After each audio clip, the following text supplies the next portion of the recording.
day, late at night.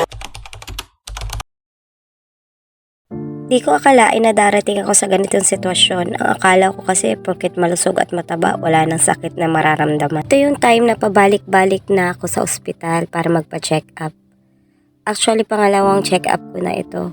Nalaman ko kasi na may gallstone ako 2013 pa. Nung nagpa-check up ako sa Tacloban, akala ko gumaling ako dun sa pagtitake ko ng gamot at matunaw. Siguro naman nakuha siya kasi sa isang buwan na pagtitake ko, umukay naman ang pakiramdam ko hanggang nitong July 2024. Lahat ng laboratory ginawa sa akin, kuhaan ng dugo ng 8 beses, ultrasound, x-ray, SCG, lahat para ma-check. Narisitahan muna ako ng 3 buwan para mag-take ng pampatunaw. Pero siguro, 10 beses ko pa lang ito naiinom, naisugod na ako sa ospital. At kailangan kong ma-admit dahil nahihirapan na rin akong makahinga.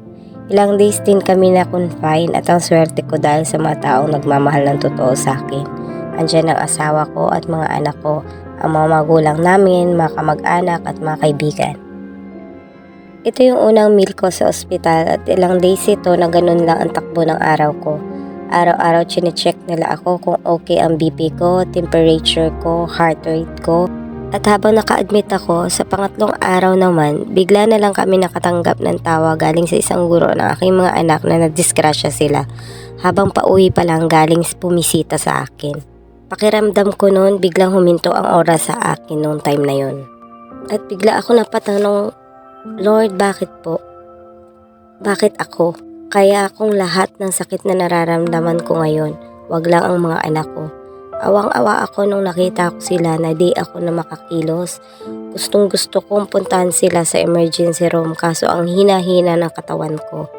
At may dextrose pang nakasabit sa akin. Wala akong nagawa kundi umiyak na lang. At buti na lang malalakas pa mga magulang namin. Para alalayan kami at sila na rin ang nag-aalaga hanggang sa paglabas namin. Kailangan ko rin namang tatagan ang loob ko para sa kanila at para sa operasyon ko.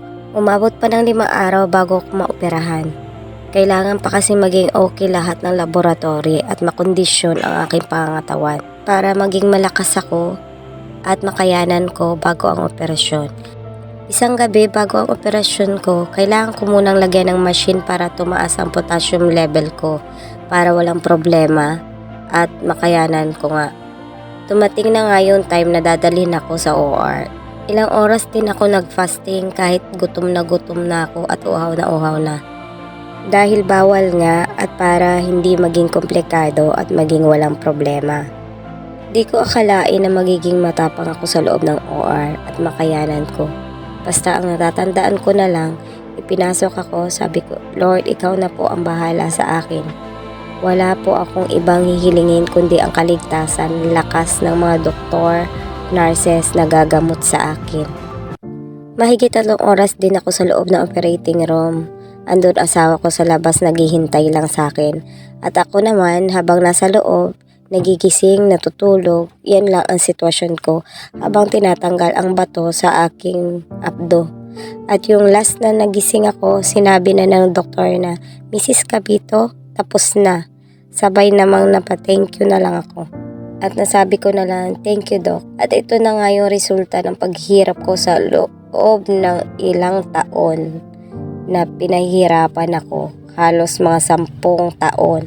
Ang galing lang talaga ni Lord, basta't maniwala ka lang sa Kanya, walang imposible. Hindi niya tayo bibigyan ng pagsubok kung di natin kakayanin. At kahit nagsabay-sabay lahat ng pagsubok sa akin, sa aming pamilya, alam kong di niya ako pababayaan. Ito yung kinabukasan na pagkatapos kong maoperahan, ako na ang nagbabantay sa kanila. Dahil mga puyat na nga sila, wala silang tulog, kakabantay sa akin. At nagpapasalamat din ako dahil sila ang mga naging lakas ko. At ngayon nga ay tuloy-tuloy na ang aking pagpapagaling sa tulong ng aking pamilya at lahat ng aking mga mahal sa buhay. Nakabalik na rin ako sa aking trabaho para kahit papaano may panggastos para sa pamilya. Naikwento ko ito sa inyo para maging inspirasyon na pahalagahan natin ang ating mga sarili. Lalo na ang ating mga kalusugan, sana po huwag kayong matakot magpaggamot. Dahil kahit na anong karamdaman pa yan, basta't magtiwala lang tayo sa Diyos sa ganitong mga sitwasyon, pagagalingin niya tayo.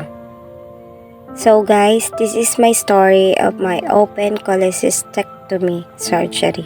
Basta't lagi nyo lang pong tatandaan, kumain po ng masustansyang mga pagkain at sakto lang po. Papasalamat po kami sa lahat ng mga tumulong sa amin at gumabay hanggang sa maging okay ang lahat.